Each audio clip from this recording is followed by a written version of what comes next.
not an election. It was a premeditated power grab and a military coup against the sovereignty of the Ugandan people.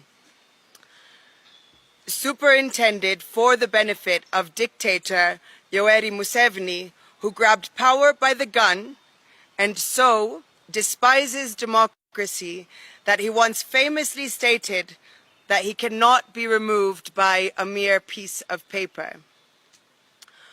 On January 15th, he transformed stand for the people's will, as spelt out in the Ugandan constitution, into a criminal enterprise by using the ballot as a smokescreen to continue his brutal military occupation and family cabal. The 71.61% algorithm, a manufactured fiction. The announced results are the product of centralized forgery. We present the following evidence of a predetermined outcome. The impossible register. The Electoral Commission, EC, inflated the National Voter Register to 21.6 million voters to match the National Resistance Movement's, NRM, fabrications, with the ruling party having claimed earlier that it had a membership of 20.1 million. By this claim, the NRM membership register grew by over 100% from the 8 million members that were known as of the 2021 elections. This kind of growth is not only statistically impossible, but also grossly fraudulent. Independents by civil society groups and political parties confirm that the Electoral Commission register is poisoned with duplicates, some people appearing over 50 times to match up with the NRM register fraud. In other cases, biodata of deceased persons, minors, and ghosts, people totally unknown, were identified. The preset target. After shifting his narrative in late 2025 to claim 2.7 million votes were stolen from him, Museveni, in 2021, Museveni deployed an algorithm designed to hit a 70+% threshold. This was a coronation by calculation, not a count. In early 2025, Museveni claimed that Bobi Wine had robbed him of 1 million votes in the 2021 election. At the peak of the campaigns in November 2025, he increased his claim to 2.7 million votes. In 2021, Yoweri Museveni claimed 6,042,898, while Bobi Wine was given 3,631,437 votes. Was given. Here, Museveni gave himself a margin of 2.4 million votes. In the 2026 elections, Yoweri Museveni claimed 7,946,772 votes against Bobi Wine's 2,741,238 votes. The margin this time around is 5.2 million votes. The difference between the two margins of 2.4 million in 2021 and 5.2 million in 2026 is 2.7 million, the exact figure which Museveni says he was robbed of in the last elections. This can only be possible by a special algorithm of a predetermined result. A chorus of threats. And then go next. From General Muhoozi Kainerugaba's tweets vowing to crush opposition, to the parliamentary rhetoric of his Patriotic League of Uganda PLU group, members like David Kabanda, Minister Balam Barugahara, and NRM regime leaders like Speaker Anita Among and Deputy Speaker Thomas Tayebwa, among others, the regime said months ago that the result was decided before the first vote was cast, similar to previous and regional elections. My name is Irene Soila from the Kenya Human Rights Commission. I proceed from where Monasi has left. Totalitarian tactics, darkness and blood, digital darkness. The nationwide internet shutdown was a strategic blackout to facilitate industrial-scale ballot stuffing in favor of Museveni, enforced disappearances, arbitrary arrests, and detentions of the citizenry, as well as the opposition supporters and leaders. We have overwhelming evidence of Electoral Commission, EC officials, security forces, and the Ghetto Brigade militia critiquing ballots in favor of Museveni while the world was blinded. Systemic terror at polling centers and the decapitation of oversight. The sanctity of the ballot box was desecrated through a coordinated campaign of state-sponsored terror aimed at opposing agents and independent observers. In a blatant display of electoral fraud, agents of the National Unity Platform, NUP, were systematically chased away from polling stations prior to voting or abducted immediately after to prevent them from witnessing the tallying process. We condemn the lawless falsification of declaration of results forms and the only primary evidence of the people's will, which were violently stolen from agents by security operatives. The intimidation extended to the voters themselves. In districts like Mitiana and Butambala, citizens were scattered from their designated polling stations by force to facilitate full-scale daylight ballot stuffing by placing Robert Changulai, Bobi Wine under house arrest and abducting key supervisors like NUP Electoral Commission Chair John Sebufu and other NUP coordinators and vice presidents. The regime ensured that the counting process was a one-sided, fraudulent exercise conducted in total darkness. The unprecedented and illegal militarization of the democratic process. We witnessed a chilling transition from a civilian election to a total military occupation, masterminded by a family cabal. The involvement of the Ugandan People's Defense Forces, UPDF, and special security units were beyond security and moved into active criminal interference, violating both Ugandan and international human rights laws. This militarization was characterized by a wave of high-profile arrests and enforced disappearances, including the arrest of NUP Vice President, Honorable Lina Zedriga, from her home in Gayaza, the abduction of Honorable Bright Muhuza, Mbarara South candidate, and Jacqueline Tukamushabe. The January 15, 2026 exercise was not an election. It was a military operation designed to bypass the biometric voter verification kits, which were deliberately sabotaged despite costing billions to allow the Electoral Commission to announce results at the National Tallying Center that bore no resemblance of the actual declaration of results forms from the ground. The high cost of the ballot.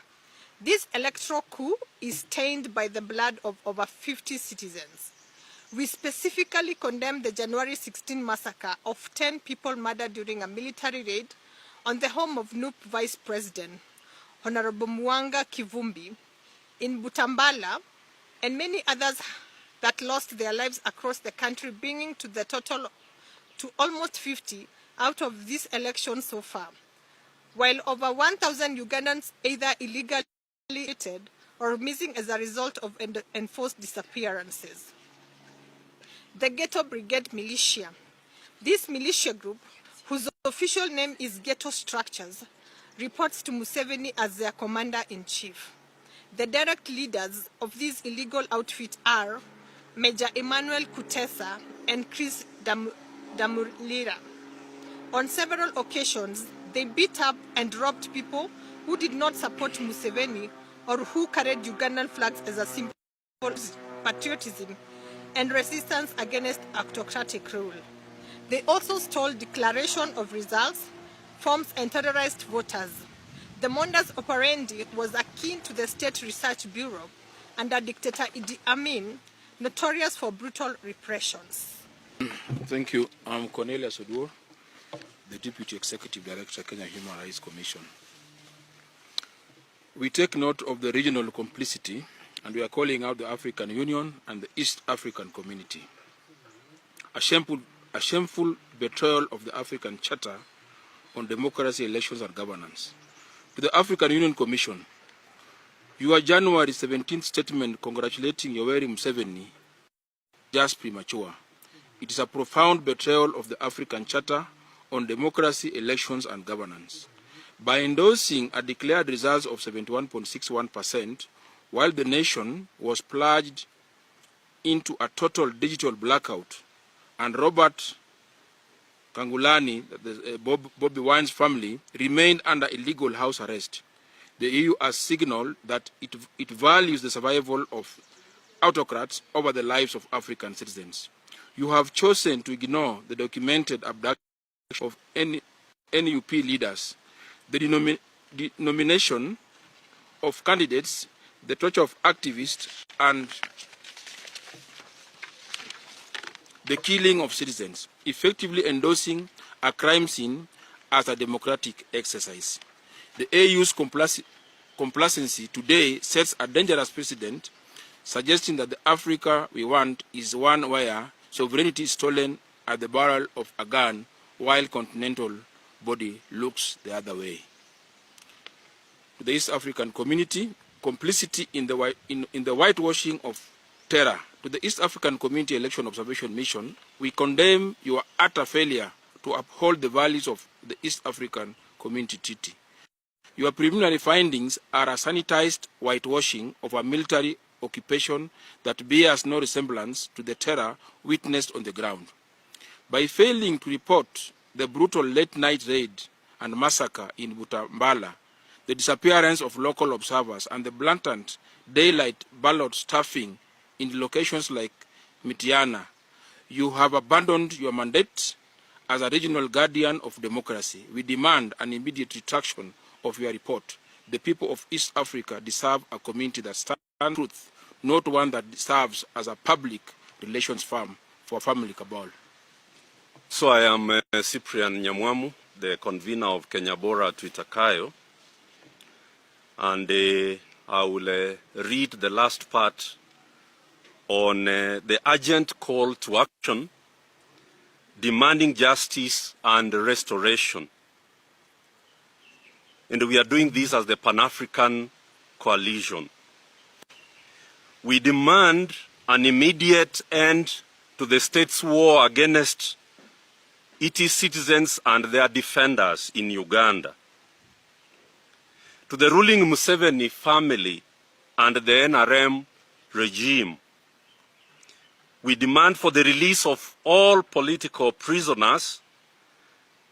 And this we demand the immediate and unconditional release of all the prisoners, activists and abductees. Political detainees on the length remands must be brought to court or unconditionally released. The state must cease the illegal or arbitrary detention of opposition leaders and their supporters. We call for the reinstatement of all NGOs and the stopping of harassment of the media. We demand the immediate retraction of all the illegal suspensions of NGOs, tens of them actually, targeted by the NGO Bureau in Uganda. The weaponization of regulatory bodies to decapitate civil society oversight must end now.